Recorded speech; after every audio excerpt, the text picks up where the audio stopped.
In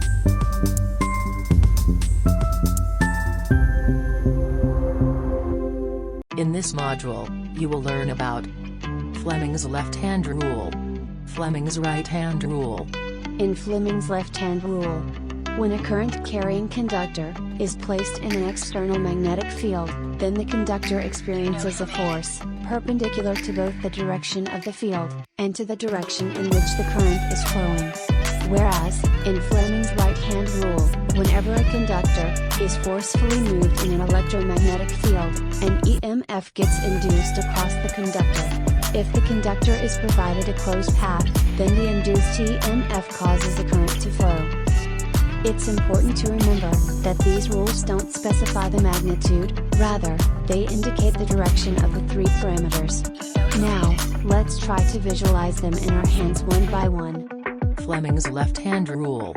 If we arrange the thumb, the center finger, and the forefinger of the left hand at right angles to each other, then the thumb points towards the direction of the magnetic force, the center finger gives the direction of current, and the forefinger points in the direction of a magnetic field. How to remember Fleming's left-hand rule. Relate the thumb with thrust, center finger with current, and forefinger with field, as the thumb represents the direction of thrust on the conductor, that is, the direction of force on the conductor. The center finger, that is the middle finger, represents the direction of the current. The forefinger represents the direction of the magnetic field. Fleming's right-hand rule.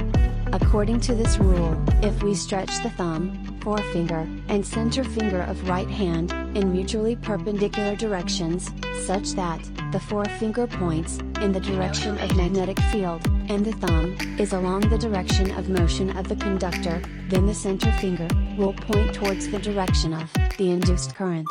Use of the Fleming's left-hand rule and Fleming's right-hand rule. Fleming's left-hand rule is used for electric motors, while Fleming's right-hand rule is used for electric generators. In other words, Fleming's left-hand rule should be used if one were to create motion, while Fleming's right-hand rule should be used if one were to create electricity. Thanks for watching. Hope you enjoyed learning with us.